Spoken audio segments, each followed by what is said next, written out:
주신 하나님의 말씀은 요한복음 2장 23절부터 25절입니다. 제가 공독합니다. 유월절에 예수께서 예루살렘에 계시니 많은 사람이 그의 행하시는 표적을 보고 그의 이름을 믿었으나 예수는 그의 몸을 그들에게 의탁하지 아니하셨으니 이는 친히 모든 사람을 아시며 또 사람에 대해 누구의 증언도 받으실 필요가 없었으니 이는 그가 친히 사람의 속에 있는 것을 아셨으니라. 이 성경을 보는 방법을 갖다가 우리 교회 교인들은 처음으로 좀 사실은 목사도 특이하지만요, 우리 교회 교인들도 특이합니다. 하나님께서 예비해 놓으신 자로 이제 제가 보고 있는데요. 첫째, 이게 성경을 알려면 굉장히 지적이어야 됩니다. 성경은 아무나 알게 서 있었다 아니에요. 그러면 이 무지한 사람들이 어떻게 성경을 압니까 했을 때 무지한 사람이 은혜를 받아서 직접으로 변합니다. 그건 뭐 학벌이나 이런 것과 관계 있는 것이 아니에요. 지성미가 있다, 번배가 있다는 것은 다른 내용들입니다. 지성미는 학습을 통해서 확인되고 강화될 수 있지만 타고나야 될 거예요. 그래서 인문학적 소양이 있다라고 이야기하죠. 소양은 교육에 의해서 다듬어지는 것이지 실질적으로 원래부터 타고나야 되는 것들이 강한 거예요. 그래서 어떤 의미에서 보면 루소가 에밀에서 이야기할 때 사실 그렇지 않습니까? 자연으로 돌아가서 원초적인 자기 본능을 일깨우는 걸 최고의 교육으로 보는 방식들이 있단 말이죠. 그게 이제 일리가 있는 것들입니다. 그러니까 보통 보면 이제 안 될 놈은 안 된다라고 이야기하죠. 그죠? 이 안 될 놈들은 배운 학습을 통해서 더 교활해지죠. 될 놈들은 어떻게 됩니까? 그 학습을 통해서 좀 더 세상말로 하면 도덕적이 되고 신앙적으로는 좀 더 있지 않습니까? 신앙적으로 변합니다. 그래서 실제 굉장한 신앙을 가지고 있는 사람과 또 신앙에 대해서 적대적인 사람들 중에서는 이런 말을 하죠. 내가 정말 공부를 많이 해봤더니 하나님이 반드시 계셔야 한다. 어떤 사람은 야 해봤더니 하나님은 안 계시더라. 실제로 하나님이 안 계시더라라고 했을 때는 이 안에서 과학적 인과율이 들어갑니다. 모든 게 원인과 결과가 있고 원인과 목적과 결과가 있고 또 뭐 여러 가지 이런 식으로 해석을 하는 거죠. 그런데 그 원인에 대한 출발점을 어디에 두느냐 했을 때 부족한 인간에게 뒀을 때 인과율이라고 합니다. 하나님께 뒀을 때는 우리 신앙이라고 하는데 아무리 계산해봐도 이성적으로 생각해보니까 하나님은 계시지 않습니다 했을 때 이들은 거짓입니다. 왜 거짓인가 하면 해결하지 못한 그 앞에 부분, 인과율에서만 머물러 있는 그 앞에 부분. 예를 들어서 뭐 이렇게 원인과 결과가 있어야 되는데 그 원인의 출발점도 찾아내지 못하고 우연히 생겼습니다. 우주는 하는 그 원인은 원인이 아니죠. 우연히 생겼습니다. 우유가 이렇게 했을 때 뭐 골드락스에 속했던 우유가 뭐 우연히 생겼다. 뭐 윌리엄 호킨스입니까? 그 과학자라는 사람이 그렇게 이야기했을 때 얼마나 무책임한 말입니까? 이보다 더 무책임한 말이거든요. 우리가 만나지 못했지만 신께서 만들어냈습니다는 것보다도 훨씬 무책임한 말이거든요. 이 우주가 그냥 어떤 원인이 없이 그냥 생길 수 있는 확률을 갖다가 어떤 학자는 과학자는 또 이렇게 이야기합니다. 보잉 707이 세력의 하차장에서 저절로 만들어지는 어떤가 하면 어느 날 회오리가 불어와요. 돌풍. 그렇게 막 불어오면서 그 세력의 하차장에 그 물건들 있는 걸 갖다가 막 하늘 나르며 스스로 조립시켜서 707을 만들 확률보다도 더 적다라고 이야기하거든요. 이런 것들을 생각합니다. 여기서 오늘 본문 말씀은요, 앞에 사파와 연결됩니다. 왜냐하면 표적에 대한 이야기들 나오고 뭐 이렇게 쭉 이제 이야기들이 나옵니다. 그 표적을 보고 그 이름을 믿어서 나고 쭉 나오는데 그건 뭡니까? 가나 혼인잔치를 연결시키면서 본질적으로 3장과 관계가 있습니다. 그래서 실제 이 본문하고 3장 본문 전체하고 같이 연결시켜야 되는 거예요. 이제 이 성경을 보는 방식입니다. 그런데 그럼 이걸 왜 3장과 관계 있습니까? 했을 때 이제 니고데모에게 이야기하는 것들이 있죠. 거듭나지 않으면 천국에 가지 못한다 했을 때 참된 신앙, 거듭난 신앙이란 어떤 것인가 했을 때 표적을 믿는 신앙이 아니다라는 이야기를 하는 거죠. 이걸 먼저 툭 던져놓고 난 다음에 니고데모 이야기를 쭉 하는 겁니다. 이제 우리가 이걸 알아야 됩니다. 이게 성경을 보는 방식입니다. 굉장히 사실은 그 인문학적 구성들을 가지고 있는 거죠. 성경 자체가. 우리가 말하는 그보다 훨씬 높은 차원이지만. 그것은 니고데모 기사에 대한 따라서 배경하고 이해의 중요한 실마리를 제공합니다. 니고데모가 지금 안에 하는 것은 예수님 찾아와가지고 이야기하는 이런 이야기들이 아니잖아요. 어떻게 하면 구원받을 수 있겠는가 하는 이 구원론적인 이야기들이에요. 이 구원론적인 이야기일 때 예수님께서 던지시는 이야기가 교회론을 통한 구원론이 들어갑니다. 단의 나라라는 것이 이 단해라는 개념이 아니죠. 교회와 더불어 헌신 완전히 되라 이 말이죠. 그죠? 그러니까 나한테 단의 나라 하면 무슨 이교 이제 교주처럼 되는데 이제 이런 개념들. 그래서 교회의 권위는요 성도들에게 모든 것을 요구할 수 있습니다. 그래서 켈빈 같은 사람들도 그 이야기를 하죠. 교회가 요구했을 때는 여러분들은 순종해야 된다라고 하는 거거든요. 본문의 배경은 예수님께서 성전을 정화시켰었던 아마 6월절일 것이다 라고 우리도 생각합니다. 이 때문에 2세기경에 AD 2세기의 복음서를 수집했던 타티안이라는 사람이 있어요. 그 사람은 니고데모 구절을 예수님의 예루살렘의 마지막 주로 이제 배치시킵니다. 우리가 보통 보면 정화되고 난 다음에 니고데모, 근데 니고데모가 언제 그 구절인가 했을 때, 그러니까 예수님께서 죽기 직전에 뭐 이쯤에서 이렇게 배치를 시키는 거예요. 그리고 그것은 몇몇 자유주의 신학자들이 따르는 견해이기도 합니다. 그럴 것이다. 왜냐하면 합리적으로 그게 맞으니까. 그러나 우리는 그 일시에 대한 보다 정확한 정의를 내리지 않습니다.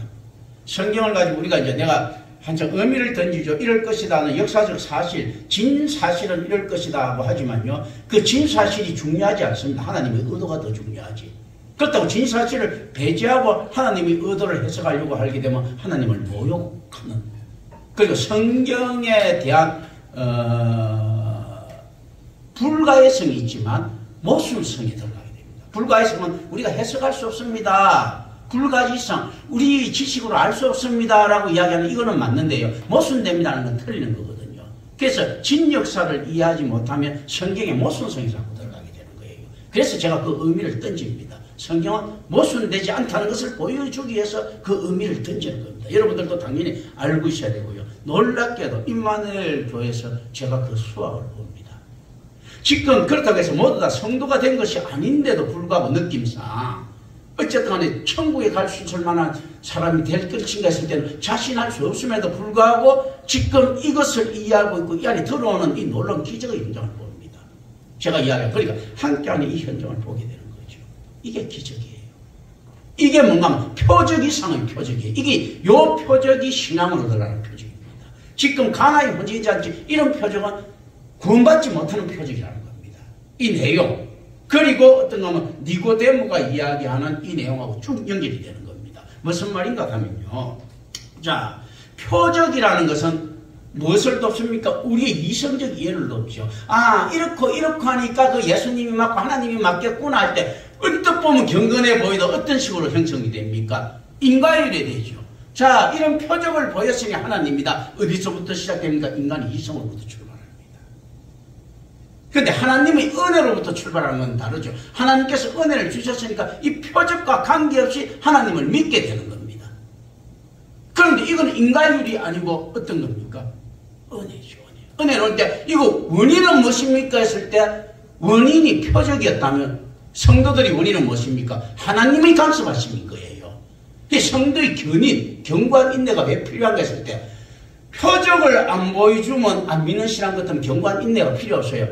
개뿔다 하나님 나한테 해주는 것도 없는데 안 믿어. 이렇게 하면 끝나는 거거든요. 근데 은혜에 종속된 자라 하나님께서 개뿔도 나한테 해주는 것도 없어. 그런데 예수를 못 버려. 저거 뭐야, 예수쟁이 저거 중독자 아니야? 이렇게 이야기. 지지도 궁상맞게 살면서도 어떻게 저렇게 예수를 믿어? 사업하는 것마다 실패하는데 왜 예수를 믿어? 했을 때는 은혜가 작용했기 때문이거든요. 그 원인은 은혜예요. 그런데도 가난하게 살면서도 그럼 예수를 믿는 사람, 안 되면서도 예수를 믿는 사람, 올바로 믿는 했을 때 그것도 거짓입니다. 항상 보면 안 끓긴 녹두처럼 믿고 있지요. 하나님께서 언제는 위로해 주실 거예요 하는. 그것도 표적이죠. 인간의 기대로부터 출발하는 거죠. 하나님의 은혜가 아니고, 아유 저 사람 저렇게 신앙만데 그 자기 신앙 지키고 있네. 죽기 끝까지 어떻는가 하면 하나님께서 로또 터져주고 죽는 사람들 있지 않습니까? 도박에 중독된 사람들처럼 표적에 중독된 사람들한테도 속으면 안 됩니다. 이 선지자는 그것을 보고 약이라고 또 착각하면 안 되는 거예요. 이런 개념들이 쭉 들어가 있습니다. 오늘 많은 사람들이 그 표적을 찾고 있는데, 다 표적을 하나님이 은혜에 하나님이 축복을 구하는 기복은 잘못된 것이 아니에요. 그런데 은혜가 우선된 기복이 돼야 되는 거예요. 그리 많이 해주실지라도. 그래서 하나님께서 어떤가 하면 기복에서 가장 큰 건 어떻습니까? 그 예수 그리스도께서 하나님께서 임마누엘 했던 이 사건입니다. 우리 임마누엘 했죠. 임마누엘 했던 이 자체가 기복의 절정이죠. 복의 절정 아닙니까?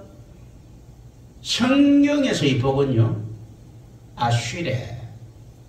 내가 그래서 지금 뭔가 하면 왜 자꾸 그 오후 예배를 드리면 10편 1편을 하고, 오전 예배를 드리면 마태복음 5장 산상수훈을 하시는 줄 압니까? 이 아쉬레라고 하는 게 히브리어로 복인데, 그 복은 어떤 건가 하면, 복 있는 사람은요, 오만한 자기 자리에 앉지 않고 죄가 벌어지는 거예요. 그걸 복을 봅니다. 복 있는 사람은 뭐 몇천억이 생긴다, 몇 조가 생긴다, 이 개념이 아니고 죄가 벌어지는 거. 지금 그걸 갖다가 그 헬라어로 번역하면 마카리오스입니다. 내가 산상수훈에 있는 이 마카리오스가 히브리어 아시에레를 번역한 건데요. 어떻습니까? 심령이 가난한 자는 복이 있다. 애통하는 자는 복이 있다. 그런데 어떤 자들입니까? 애통하면서도 주님을 놓지 않는 이 자들이죠. 왜 그러는가 하면 악한 세상에서요, 올바른 기독교인으로 살아가기 위한 사람들은요, 죄에서 멀어지려고 하면 애통할 수밖에 없습니다. 억울한 일을 당할 수밖에 없거든요. 그래서 김경천 목사도 양을 찾기 위한 노력을 짓지 않습니까? 바보처럼 이성적 능력이라든지 자본 경영에 대한 이해가 없는 것이 아니고 어떤 것들 때문에요, 차라리 내가 힘든 게 그 사람의 유익을 줄 수 있다면, 영혼의 유익을 줄 수 있다면 내가 힘든 길을 택하겠다. 그런데 바보 같은 일은 아니죠. 택하고 또 싸우고 이런 것들이죠. 그 양이 아니라고 판단됐을 때 또 싸워야 되고, 우리가 이제 이런 것들 이 안에서 있고요. 여러분들은 또 선지자를 절대적으로 신뢰하고 따라야 됩니다. 그러니까 그 목사가 만약에 가짜면 그 교회는 가짜입니다. 그런데 그 목자가 진짜라면 반드시 인내하는 세월이 있습니다. 그 양들이 평탄하게 가는 것이 아니고 평탄하게 보일지라도요, 그 교회의 혼돈과 같이 갑니다. 세상이 흔들 것이 분명하기 때문이에요. 그래서 여러분도 저와 따라 같이 고생해야 됩니다. 그걸 가지고 제가 이야기하죠. 어리석다라고 이야기했을 때요, 어리석다는 말이 실질적으로 악함이 될 수도 있고 순종이 될 수가 있습니다. 무지는 성경적으로 죄입니다. 어떤 무지가 죄인가 했을 때, 자기가 하나님을 간음하려고 했을 때, 간음하고 따지고 하려고 했을 때. 그런데 어떤 것들은요, 내가 왜 무지하다는 건 하나님의 지혜에 비해서 무지하기 때문에 하나님의 뜻에 제가 이럴 때는 따릅니다. 어떻게 따르냐 했을 때, 손해볼 것 같아도 따르고 결국 손해를 봅니다 했을 때, 이 무지는 순종이에요. 하나님의 지혜에 미치지 못하기 때문에 어리석음을 택할 수밖에 없는 이런 모습들을 교회는 가지고 가기 때문에, 여러분 저와 같이 신앙생활을 한다는 것은요, 어떤 부분에서는요, 충만함도 있지만요, 고생길이 딱 열린 거예요. 왜냐면 지도자가 그랬는데 고생길이 딱 열릴 수밖에. 그리고 이 신앙이 들어가는 순간에 세상에서 아무리 똑똑하고 독하고 강력한 사람이라도 있지 않습니까? 그 목자가 틀리지 않는 한은 따라가게 돼 있어요. 우리 교인들 보면 다들 사실은 보면 전부 다 유해 보이죠. 보통 사람들 아니다 내가 그랬어요. 왜 그러는가 하면요, 세상에서 큰 교회들 인프라 갖춘 거 다 놔둬놓고 임마누엘 교회 택할 정도의 사람 같으면 이 보통 인간들이겠습니까? 바보라서요. 바보는 절대 이게 못하는 자 있지. 똑똑하면서 이 정도 같으면 어떻습니까? 별난 인간들이라는 거예요.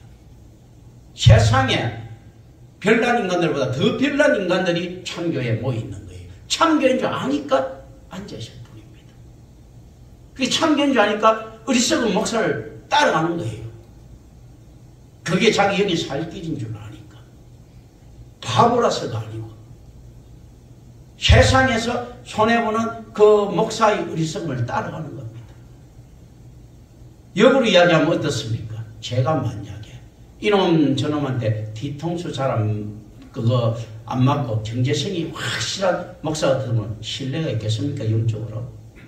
세상적으로 좀 믿을만 할지 몰라도 그런 목자 같으면 야, 저 우리 목사님 이익 안 되면 그냥 뱉어버리는 사람인데 이렇게 될 것 아니에요. 묘한 역설적인 거죠. 이해를 돕기 위한 겁니다. 이게 있지 않습니까? 저를 변하는 것이 돼서는 안 됩니다. 교회의 특징입니다. 교회의 특징이고 그렇기 때문에 어떤 특징이 있는가 하면요. 교회는 어떤 질서가 있는가 하면 목사보다 뛰어난 신앙을 가진 성도는 있을 수 없습니다. 그리고 아무리 위대한 목자라도요. 예수 그리스도에 미치지 못합니다. 왜냐하면 예수님이 잘나셔야 되니까 내가 좀 멍청해야 되잖아. 예수님께서는 가장 현명하게 선택하시고 그러니까 한번 죽음으로 산박에 딱 끝내버리셨죠. 그죠? 별 손해보는 것도 없어요. 근데 김경철 목사는 질질 끌면서 손해를 봐야 돼. 왜 그런가 하면 우리 주님보다 내가 나으면 안 되는 거예요. 진짜 질서 개념입니다. 그리고 이 질질 끄는 이 바보 같은 바보 세상에서 보면 바보 같고 호구같이 보이는 이 목사를 여러분들은 따라와야 돼요. 호구 따라다니는 사람은 더 호구지고 그러니까. 아무리 똑똑해도 그래야 되는 거예요. 이 질서입니다. 목자보다 뛰어난 양은 있을 수가 없고 우리 주 예수 그리스도보다 그리스도의 사역보다 더 뛰어난 목자의 사역은 있을 수가 없습니다. 이 질서예요. 그래서 이 교회는 누가 영화롭게 받기를 원하시는가 했을 때 여러분들도 아니고 나도 아니고 가장 중요한 예수님이 영화로워야 됩니다. 그런데 우리가 예수를 잘 믿었더니 내가 만사에 형통하고 잘 되더라. 그거는 잘못된 사고입니다. 우리가 예수를 잘 믿었더니 우리는 고생 이빠이 할 때 예수님께서 만사가 잘 되더라. 이게 맞습니다. 의미로. 그런 거거든요. 그러니까 우리가 잘 믿었을 때 누가 잘 되느냐 했을 때 이제 의미입니다. 하나님께서 더 잘 되시죠. 하나님이 잘 되시더라. 그게 제일 남는 거 아닙니까? 전제군주 시대 때도 마찬가지입니까? 황제가 잘 되는 게 대빵이지 노비가 잘 되는 거 대빵 아니거든요. 노비가 자기 밑에 있는 종이 그리고 신하가 뭐 땅 한 1억 평을 하사받았다. 이거보다 황제가 어느 전투에서 성내가 그 나라를 빼들었다. 훨씬 큰 것들이거든요. 근데 개인적으로 볼 때 1억 평 황제가 그거 빠고 난 다음에 자기는 어떻습니까? 나중에 유배를 가버렸다. 국가적으로 볼 때 어떤 게 이익입니까? 자기가 그 한 1억 평 하사받고 전투에 지는 것 이게 이익입니까? 그렇지 않으면 황제는 전투에 이기고 자기는 그 전투에 이기고 그 땅을 나라를 빼들고 난 다음에 자기는 유배를 가고 어떤 게 이익입니까? 황제가 받는 게 이익이에요. 그래서 우리 고난이 있지 않습니까? 예수님께 영광이 된다면 기꺼이 그걸 택해야 됩니다. 그 법칙입니다. 그건 어쩔 수 없는 거죠. 제가 이해를 쉽게 하기 위해서 그런 겁니다. 우리 주님께서 전인적으로 관계하시기 때문에 그럴 일이 없다더라도. 그런데 욥의 경우에 보면 그렇게 보이는 듯하지 않습니까? 뒤에 가서 역전이 안 일어났으면 그게 그리고 또 그걸 갖다 욥에 임한 축복이라고 이야기할 수 있겠습니까? 여러분 것도 뭐 어떻겠습니까? 욥이 동방 최고의 부자고 세계 최고의 부자 중에 하나인데 한 100조쯤 가진 사람이 있다. 우리가 칩시다. 100조가 아니고 한 10조, 한 1조만 가지고 있다고 칩시다. 욥 정도가 안 되더라도 그거로 따지면 어마어마한 돈인데 세계 최고의 부자인데 있지 않습니까? 뭐 쓸 빌 게이츠 합한 것보다 더 부자라는 이야기거든. 자, 그런데 욥 한 1조쯤 가지고 있다고 치는데 자기가 사는 게 한 100년 살아요. 예를 들면 한 100년 사는데 하나님께서 한 10년 동안 있지 않습니까? 고생 이빠이 시키다가 한 1000조쯤 주는 걸 바라겠습니까? 그냥 평탄하게 1조 갖고 먹고 사는 거 바라겠습니까? 평탄하게 1조 갖고 먹고 사는 게 훨씬 잘 사는 거예요. 그 무슨 축복입니까? 있는 고생 이빠이 다 하고 애 새끼 다 죽고 열면 그렇지 않습니까? 지 마누라 떠나가고 지 애 10명이 죽고 난 다음에 다시 애가 10명 생기고 지 마누라 더 이쁜 거 생겼다. 이런 거 그거 있잖아. 그거 지 마누라 안 보내게도 더 예쁜 마누라 얻을 수 있어요. 여보. 그렇지 않겠습니까? 그걸 가지고 욥에게 임한 앞에 고생들, 욥이 가난한 사람이었는데 그 고난 다음에 부자가 됐다. 뭐 그럼 소통이 좀 되죠. 욥이 재벌이었는데 엄청나게 고생시키고 난 다음에 애들 다 죽이고 고생 다 시키고 난 다음에 돈을 많이 주셨다. 그것도 더블로 줬었다. 한 1억인데 2조, 그럼 1조 있는데 2조 줬다. 10조인데 20조 줬다. 이게 무슨 의미가 있습니까? 안 그래도 잘 먹고 잘 사는 사람인데. 그 안에 축복이 보입니까? 그게 아니고 하나님께서 욥을 통해서 이루시려고 하는 목적이죠. 욥을 통해서 성경에 들어가는 방식을 우리한테 제시하고 있는 겁니다. 하나님, 철저히 하나님 위주를 제시하고 계시는 겁니다. 욥이 뭐 이런 건 되죠. 흥부처럼 못 살았는데 갑자기 잘 살게 돼. 이게 되는데 욥이 세계 최고의 부자였는데 고생 이빠이 하고 더 시키고 난 다음에 재산이 2배로 늘었다. 어쨌든 간에 똑같은 세계 최고 부자야. 그거는 그래 고생만 하더라도 지가 마음먹으면 빼 따블르지 않습니까? 만들 수 있어. 그 고생기간 빼고도. 그렇지 않습니까? 근데 자꾸 안에서 다른 데서 신경을 쓰면 안 되는 게 욥에게도 시험을 허용하신 하나님의 의도를 알아야 되고요. 건드리는 마귀의 열심 있는 사역을 이해해야 됩니다. 마귀는 반드시 그 정도는 해줘야 마귀입니다. 마귀는 열심히 올바른 교회가 나타나면요. 그걸 끌고 모함해야 마귀지. 그 일도 안 하면 자기 직무유기지. 마귀가 그 정도는 해야 마귀지. 이런 겁니다. 그리고 엉터리 교인들이 항상 일일이 덜덜 교회에서 해야 됩니다. 어떤 일이들요? 표적을 구하는 일이들. 그 내용이에요. 그러니까 니고데모한테 이렇게 했죠. 어떻게 해야 그럼 갈 수 있습니까? 하나님으로부터는 간다라는 이야기거든요. 하나님께서 안 나온 거, 니로부터 나온 건 안 된다. 지금 이 이야기입니다. 표적이라는 것은 어떻습니까? 자기 이성이 수용했을 때 하나님의 뜻을 따르겠습니다라고 하는 율법이죠. 율법은 어떤 것입니까? 내가 해야 될 내 의지와 지키는 열심히 있고 그리고 구원 얻는다. 안 된다는 겁니다. 네가 한 게 아무것도 없어도 하나님의 은혜에 임한 놈이 구원 얻는다. 예수님께서 이렇게 이야기하신 거죠. 니고데모처럼 훌륭한 놈이 왔어요. 훌륭한 놈이 왔는데 옆에서 니고데모를 영접하는 놈들 어떤 놈입니까? 12제자에 속하는 양아치 같은 놈들이야. 근데 예수님 말은 이거죠. 니는 못 가고 야는 천당 간다 이야기잖아. 니고데모는 열심히 있지 않습니까? 다른 사람을 도우면서 사는 사람들. 그 이야기 표적다. 니고데모가 보였던 표적들이 있지 않습니까? 내가 이렇게 성실하게 살았습니다. 어떻게 내가 장애인들을 위해서 무슨 일을 했습니다. 뭐를 했습니다. 불의유술도 해서 무엇을 했습니다. 표적들.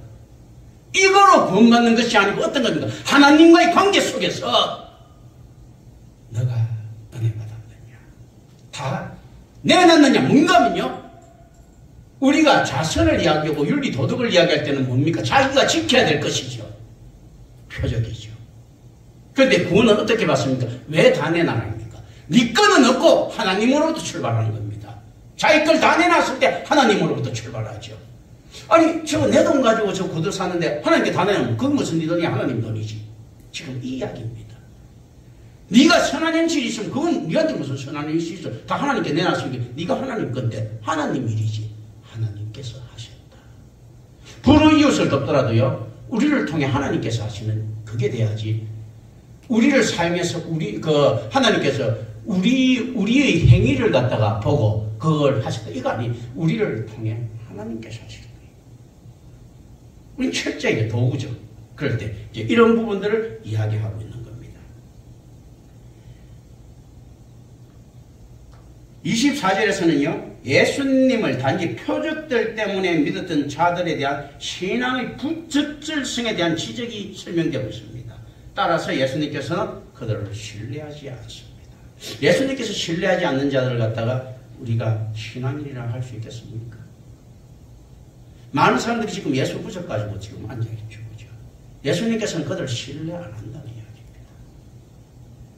그래서 나도 내 것이 있고 하면 좀 좋겠는데 왜 다 얼빵으로 내놓는가 하면요. 여기 이제 제일 잘된 투자가 있는데 아무나 이 투자를 할 수 없다는 겁니다. 자기 전체를 내놓는 투자는 언제 할 수 있는 것인데 하나님께서 은혜 주셨을 때 할 수 있는 거예요. 욥의 삶도요. 전반기가 후반기가 달랐을 겁니다. 그전에는 자기가 정결하고 열심히 살았던 삶이었었거든요. 뒤에는 온전히 하나님께서 다 주신 삶이라는 걸 알았을 거예요. 그래서 욥은 더 부유하게 살았을지 몰라도 자기 것 없이 살았을 겁니다. 빈털터리처럼 살았을 겁니다. 거지 제자도입니다. 어떤 것들이라고. 자, 거지 제자도 예수님께서 다니라는 이야기를 하죠. 어떤 경우에 거지가 됩니까? 자, 카네기 같은 사람이 자기 것 전체는 하나님의 것입니다 하면서도 평생 재벌로 살았지 않습니까? 그 거지. 단돈 10,000원을 갖고 있고 100,000원을 갖고 있고 전재산이 100,000원이 갖고 있다가 야 이건 내 거야 하면 그건 부자예요. 이 땅에서 지혜를 가지고 있으니까. 그러니까 어떻게 사느냐 하는 거예요. 이게 전부 다 어떤 마음이냐. 하나님께서 주신 것이다. 정직의 삶을 살면 거지예요. 그런데 주인 같은 삶을 살면요 재벌이에요. 왜냐하면 10,000원을 가지고 있더라도 이 10,000원이 작은 게 아닙니다. 창조주 하나님의 능력에 비견되는 거잖아요. 하나님 것을 지 것이라고 할 정도 같으면 자기도 하나님만한 능력을 가졌다는 거잖아. 단돈 1원이라도요 이건 내 것이라면요 내가 1원을 창조할 수 있는 능력이 있다는 이야기지 않습니까? 그럼 하나님이지 뭐 자기가 부자입니다. 그런데 수천조를 가졌더라도요 내 것이 아니라고 생각. 청직이지요. 그럼 뭐 청직이 그 거지지. 월급 안 받는 청직이에요. 이 개념이다. 니고데모는 이런 데서 벗어나기가 굉장히 힘듭니다. 그러니까 하나님께서 주신 것을 자기가 지금 사용했는 이런 개념들보다 하나님의 명령을 받아가지고 지가 쓴 것처럼 되거든요. 청지기가 아니고 주인된 인생이에요. 우리는요. 우리가 예수 그리스도의 친구가 되기 위해서 먼저 그의 종이 되어야 된다. 유명한 거 있죠. 넥슨이 전쟁에 일으켰을 때 넥슨이 후덕하고 하니까 사람들이 가서 막 소청합니다. 그 진 장군이 그때 넥슨이 항상 짚어서 이야기하는 것 있다는 거죠. 먼저 물어볼 것이요. 그리고 당신이 칼을 내라. 그러고 다시 벌려주고 악수하고 친구가 되자. 우리가 그리스도의 친구가 되기 위해서는 먼저 그의 철저하게 복종하는 종이 되어야 됩니다. 패장으로서 인정하고 넥슨 앞에서도 그렇게 하고 넥슨이 딱 보고 그런 건 성경적으로 했더만 딱 그렇게 했다. 이런 것을 우리 생각해야 됩니다. 이 표적, 이적들에 의해 유발된 신앙은 가짜라는 것을 의미하는 것은 아닙니다. 그런 신앙은 단지 예수님께 나아가는 첫걸음이다. 교회를 발견하는 것 자체가 이적이거든요. 따라서 그들에게는 올바른 신앙의 수용이 온전하게 발견되지 못한다는 것을 의미합니다. 이것은 무엇입니까? 이렇게 믿는 신앙은요, 하나님과 예수 부적에 의한 토템이에요. 샤머니즘이고 토템적인 신앙입니다. 누구든지 그렇게 믿죠. 그리고 범실론입니다. 어느 곳에든지 하나님이 다 숨어 있는 거예요. 범실론적인 요소도. 유일신 하나님이 아니고 자기를 돌보는 하나님이지 않습니까? 그런데 이때때마다 달라. 그러니까 여러 신을 섬기고 있는 거예요. 아유, 로또 맞게 해주시는 하나님이 따로 있고요. 시험하는 하나님이 따로 있고 다 따로 있는 거예요. 하나님이 신실성에 비추어 볼 때 그런 식으로 해석하면 안 됩니다. 하나님의 변덕 많은 신으로 해석하면서 같은 하나님으로 해석하면 안 됩니다. 언제나 하나님만이 올바르시다라는 거. 하나님이 올바른 게 아니죠. 날 시험하신 하나님도 내가 견뎌내야 되고 뭐도 견뎌내야 되고 뭐도 견뎌내야 되고 그런 식으로 하나님을 해석해서는 안 됩니다. 해석하는 하나님이 우리에게 돌아오는 것이 아니고요. 하나님이 은혜에 의해서 우리가 순종받는 하나님만 계셔야 됩니다. 아유, 오늘 아침까지는 못 깨닫는데 내가 갑자기 깨달아서 하나님께서 할렐루야 하면서 막 자기 그걸 갖다 미화시키려고 하죠. 그죠? 하나님은 깨달음의 존재가 아닙니다. 깨달음으로써 이해될 수 있는 기독교는 그런 신앙 아니에요. 아유, 기독교가 실천적이라고 하지만요, 착한 일을 함으로써 구원받는 그런 종교가 아니에요, 기독교는. 하나님의 말씀과 하나님이 질서만 오직 성립되는 그런 것들입니다. 그래서 참새 한 마리가 얼마에 팔리는 것까지 하나님께서 다 간섭하신 거거든.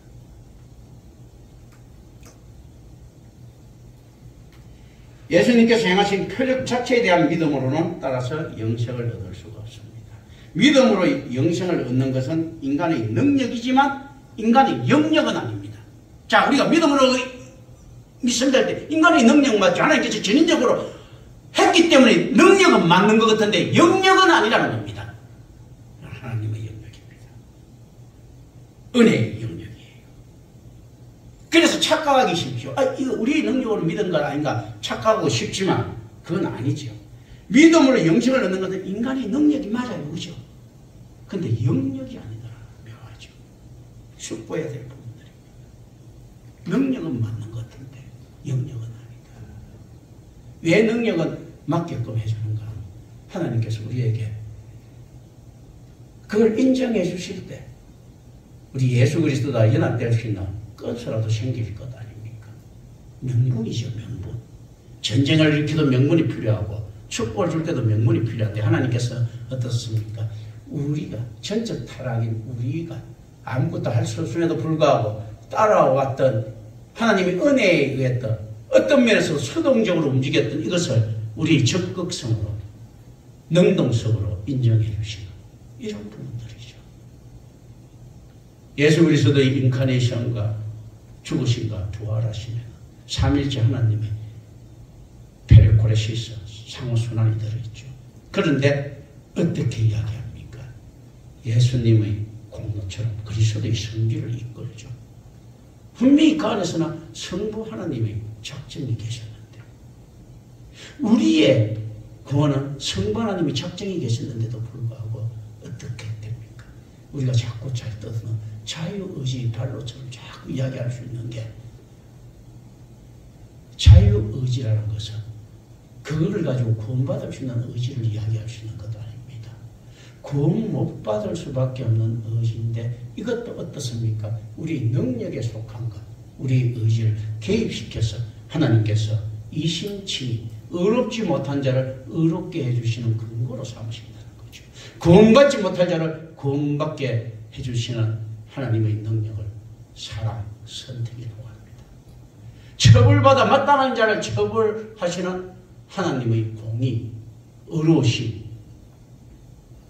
우리는 유기라고 합니다. 이런 것들을 생각할 수 있어야 됩니다. 예수님께서 행하신 표적 자체에 대한 믿음으로는 영생을 얻을 수가 없고 그리고 이것이 니고데모의 대화에서 잘 설명되고 있습니다. 사람이 거듭나지 않으면 결코 하나님 나라에 들어갈 수 없다. 표적들에 의존한 신앙의 부적절성은 인자의 구속적 사역에 대한 잘못된 도전입니다. 자, 이렇게 됐을 때 구원받을 수 있지 않겠습니까? 심지어는 어떻게 됩니까? 그 거룩한 율법마저도 그리스도에 대한 도전이 됩니다. 놀랍지 않습니까? 우리가 예수를 믿을 때 어떻게 믿어야 됩니까? 할 때 인자이신 예수를 믿으면 안 된다고 하죠. 그것도 무상이 됩니다. 그리스도이신 예수를 믿어야 된다고 했죠. 성경을 느낄 때 어떻게 되는가 하면요. 율법에 의한 행위가 안 된다는 거지 않습니까? 율법을 지키려 놓고. 이것도 표적이라는 겁니다. 이거 어떤 건요? 은혜에 의한 것이라는 거죠. 사랑은 하나님께만 있으니 이 은혜.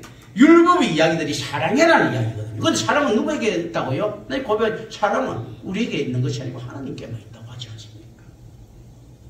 그래서 실질적으로 표적들, 율법들, 심지어 이 인자이신 예수에 대한 믿음까지도 그리스도에 대한 도전이 됩니다. 그렇다면 우리의 이 경계선을 어떻게 정해야 될 것인가? 얼마나 우리가 하나님이 전적인 하나님이 은혜에 의존해야 될 것인가라는 것이 성경의 이야기입니다. 인자의 구속적 사역에 대한 도전으로 봅니다. 이 모든 것에 진착됐을 때 구속적 사역에 대한 도전이 됩니다. 인자이신 예수의 우리 주님께서 그 성질더러운 주님인데도 자꾸 미화시키죠. 사랑이 많으신 주님, 언제나 따뜻한 말을 했던 주님. 성경 찾아보십시오. 예수님께서 뭐 따뜻한 말을 한 것 있어. 맨날 욕하고 다녔었지. 자꾸 우상화시키지 않습니까? 인자를. 하나님을 따뜻한 하나님, 뭐 하나님 하면 이거 맞는 이야기예요. 인자를 따뜻한 인자, 이거 할 수 없겠건 예수님께서 행위를 갖다가 정말로 우리 세상으로 보면 개떡같이 하셨는데 인간성 없이 막 하셨는데, 왜냐면 하나님만 보이니까 인간성 없이 하셨지 않습니까? 예수님께서. 그런데도 예수를 높이는데, 인자신 예수를 높이는데 혈안이 되어 있지 않습니까? 사가지요, 영웅다. 인자신 예수는 우리 신앙의 모범입니다.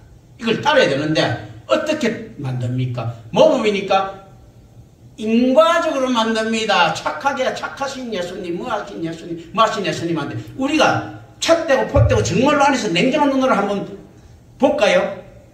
복음서 전체를 통해서 볼 때 만약에 예수님 같은 이런 분 옆에 있을 것 같으면 얼마나 재수 없습니까?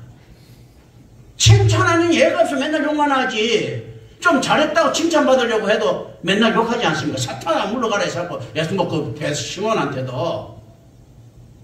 아니 랍비들이 이 정도면 예수님은 목수 출신이야. 근데 니고데모 같은 거는 얼마나 저명인사입니까? 셀럽들이야. 수없이 많은 셀럽들이 찾아오는데도 야 이 새끼들아 독사이 자식들아 해서 그래서 하지 않습니까?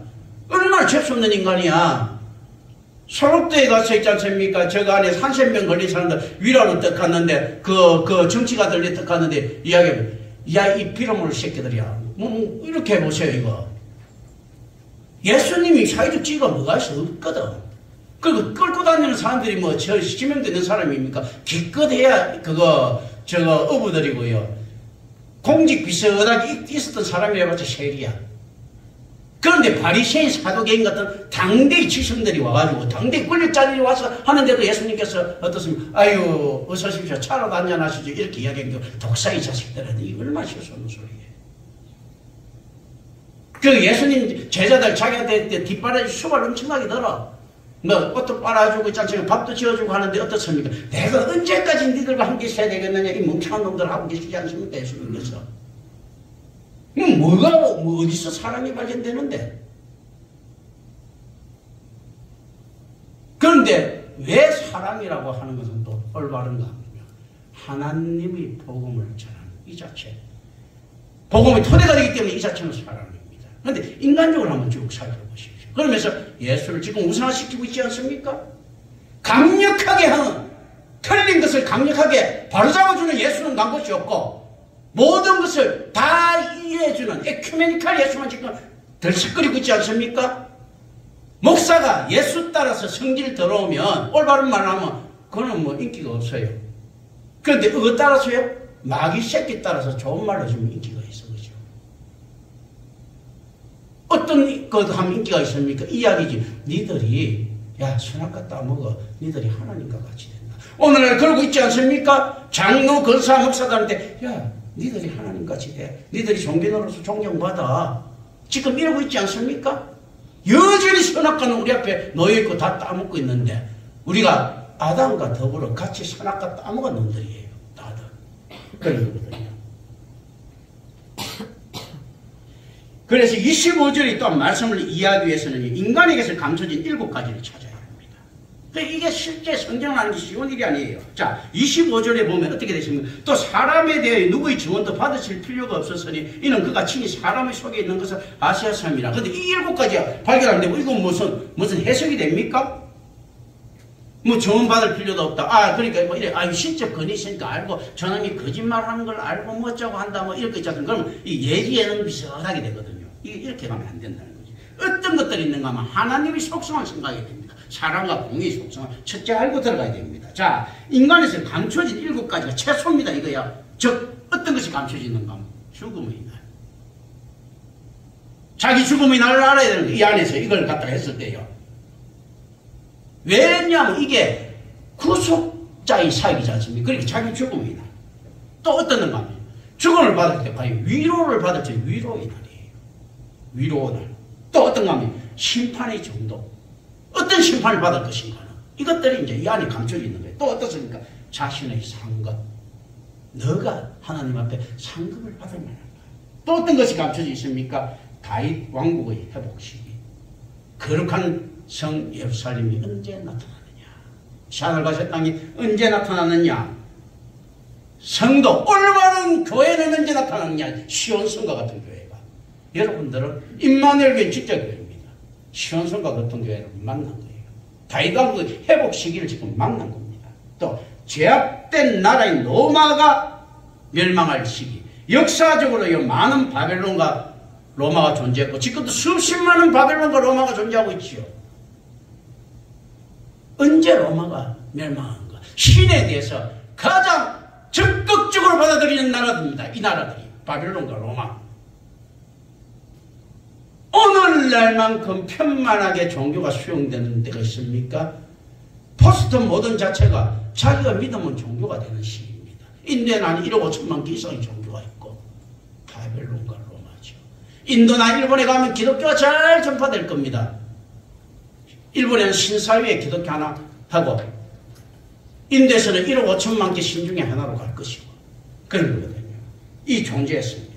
그리고 다른 사람 안에 있는 것, 여기 이제 감춰져 있는 거죠. 이 마지막 것에 대한, 이 마지막 미지의 것에 대한 성경적 근거가 어디 있는가? 다른 사람 안에 있는 것, 다수 뭐하죠?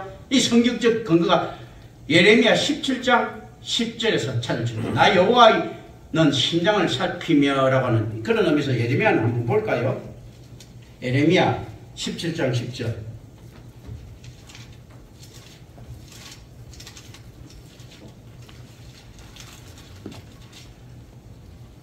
제가 가지고 있는 성경 1077페이지입니다.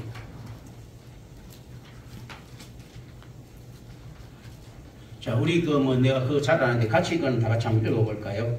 합독 한번 해보겠습니다. 자, 다 찾았습니까? 1077페이지. 예레미야 17장 10절.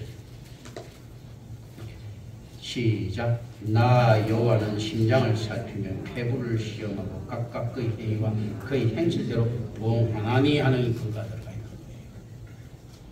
구약의 근거가 들어가 있습니다. 이제 왜 어떤 근거인지 알겠죠? 이런 것들을 못 찾아내면 이걸 이해할 수가 없는 겁니다. 참 신앙은 어떤 신앙인가 했을 때 십자가와 부활에 대한 신앙이다 라는 겁니다.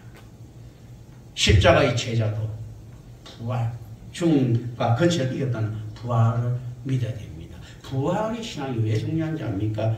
죽음을 이기는 부활을 믿으면 이 세상의 삶이 그만큼 지금 생각하는 것만큼 가치가 있어지겠습니까? 더 이상 가치는 있어집니다. 어떻게든지. 영생을 위한 투자로서의 가치가 있죠. 지금 이 세상에 침착될 만한 가치는 없다는 겁니다. 오늘날 많은 사람들이 만몬에 침착해서 살고 이런 가치는 없는 거예요. 그런데 가치는 더 높아집니다. 어떻게 더 높아집니까? 요번 이 지금의 삶을 통해 가지고 어떻게 내가 반드시 뭐를 해야 되겠다고요? 영생 받는 거에 밑거름이 돼야 되겠다. 투자해야 되겠다.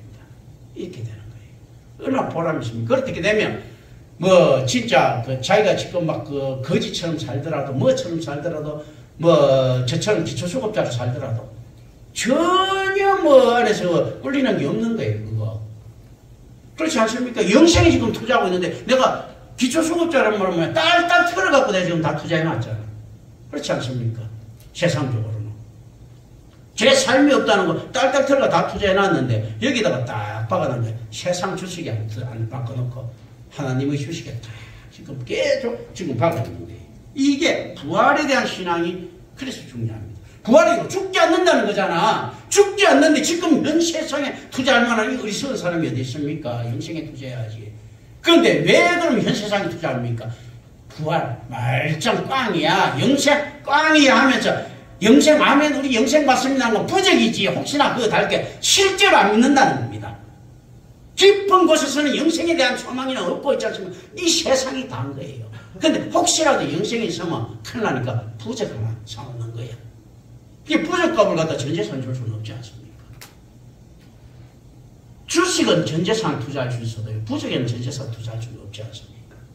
그런 거예요. 예수님께서는 인간의 마음을 감찰하신다. 그래서 1위는 목자장이신 주님을 속일 수가 없습니다. 그래서 저는 기꺼이 1위한테 속임을 당합니다. 왜냐하면 우리 주님은 안 속을 거니까. 제가 속아도 안 속고 있지 않습니까? 저는 주님한테 이야기합니다. 최선을 다해서 이야기합니다. 혹시 주님 양될 줄 몰라서 그랬습니다. 아예 저기 양이 아니야 1이야 이렇게 판단하면 어떻습니까? 내가 목자장이라는 이야기죠. 내가 주님과 같은 능력을 가지고 있다는 이야기거든요. 그래서 주님한테 실제로 조금 인간 안 될 놈 같아. 그래도 어떻습니까? 세상 살면서도 그렇죠. 모른 척 하는 거예요. 아유 주님 예를 들어서 이런 거죠. 옛날 삼국지 보면 조조한테 그거 뭡니까? 계륵이라는 거 있지 않습니까? 그거 한 거 결국 죽지 않습니까? 그거 있잖아. 그러니까 이거 알아도 모른 척으로 주님한테 꼬리를 딱 내리지. 아이, 주님, 뭐 저는 뭐 1인지 양인지 몰랐습니다. 아이고, 제가 진작 1인지 알아봤습니다. 이렇게 하면 지금 하나님이라는 거죠. 그럼 나는 이제 딱 세상적으로 의미적입니다. 하나님한테 저거 봐라, 저거 계륵 같은 놈이 딱 제거되는 거죠. 그렇죠. 이게 의미예요. 그러니까 실질적으로 이 주님에 대한 두려움과 겸손, 인정, 주님에 대한 의뢰들이 어떤 걸로 들어가는 순종으로 들어가고요. 이것들이 어떻게 나타나도 상관이 없는 것일 때요. 충성된 모습만 보이면 됩니다. 보통은 군주들이 실수한 것은 용서를 하죠. 의도적인 것들은 용서하지 못합니다. 그런데 어떤 것들이 이런 게 될 수 있습니까? 저걸 갖다 판단해갖고 모든 사람 판단해가지고 선악을 딱 나눠놓으면요. 그거는 반역이에요. 지가 안에서 딱 결정권자가 된 거잖아요. 그런데 어떤 현명한 사람은 어떻게 습니까? 이거 어떨지 모르겠습니다 하면서 탁 들어올리는 거예요. 주님께서 폐하께서 결정해 주십시오. 너 보기에 어떤 것 같은가 잘 모르겠습니다. 제 보기에는 여기까지는 이거 같은데 여기도 사람 속을 알 수가 없어야죠. 이렇게 해야 되는 거죠. 근데 정함은 확실합니다 하면 어떻게 되겠습니까? 저거 확실하기는 개풀이 확실해. 니한테 충성하는 놈이 뭐 확실하냐? 니한테 충성해야 확실하지. 보통은 목자한테 충성한 목사한테 충성하는 놈을 확실하다고 이야기하고 있지 않습니까? 주님한테 충성하는 놈을 확실하다고 이야기하는 게 아니고. 그래서 목사한테 잘하는 놈이 어느 교회 가더라도 인정받습니다. 오직 성경 갖고 들이대는 놈들은요, 미움받습니다. 이게 저 골치 아프고 머리 아픈 놈이 하지 않습니까? 우리 주님한테는 나한테, 저놈은 내가 볼 때는 진짜 양 같습니다 할 때는 어떻습니까? 그건 니한테 충성하는 놈이 그만할 것 아닙니까? 저놈은 까다롭습니다. 맨날 사사건건, 올바르고 이거 따집니다. 그럼 주님한테 더 합장하지 뭐, 그게요. 이럴 수 있다는 이야기입니다. 그러니까 우리는 판단할 수가 없다. 그래서 이게 감찰하시는 우리 주님께 의존해야 된다. 1위는 목자장이신 주님을 속일 수 없다는 걸 믿고요. 저는 당하게 1위한테 물려 죽어도 괜찮습니다. 왜 괜찮습니까? 예수 그리스도한테 중요한 것은 양이지 뭐 목자겠습니까? 목자에 또 구하면 되죠. 우리는 소모품이 되더라도 마땅히 아멘해야 됩니다. 목사는요. 우리 주님께 버림받아도 마땅히 아멘해야 됩니다. 용병이 전쟁터에 나가서 죽지 않으려고 할 것 같으면 봉급을 받지 말아야지. 목숨을 담보로 해야 용병이지. 목자가 우리 주님 앞에 고용됐을 때, 사역됐을 때, 일한테, 사자한테 물려 죽더라도 그거는 하지 말아요. 그거 적고했을 것 아니에요. 그래서 실제로 양들을 보호하지 못하는 목자는 처벌받아 마땅합니다. 그런데 일이한테 물려주고 사자한테 물려주는 목자는요. 그것도 칭찬받아 마땅합니다. 그런 거거든요. 오직 우리 주님께만 충성된 양을 키우는 것. 이게 우리 입장입니다. 그래서 주님한테는요. 목자가 양보다 훨씬 보잘것없을 수 있습니다. 양은 주님의 재산이고 목자는 또 구할 수 있는 소모품일 수도 있다. 이게 의미적입니다. 그러나 우리가 목자이면서도 주님에게는 양이기도 하다. 목사가. 그 양들은 우리 주님께서 보내신 그 목자에게 충성을 해야 됩니다. 왜냐하면 우리 주님께서 그렇게 명하셨으니까. 믿고 따르라고 하셨으니까. 기도합니다. 오늘 오신 아버지 하나님 감사합니다. 우리 주 예수 그리스도 이름으로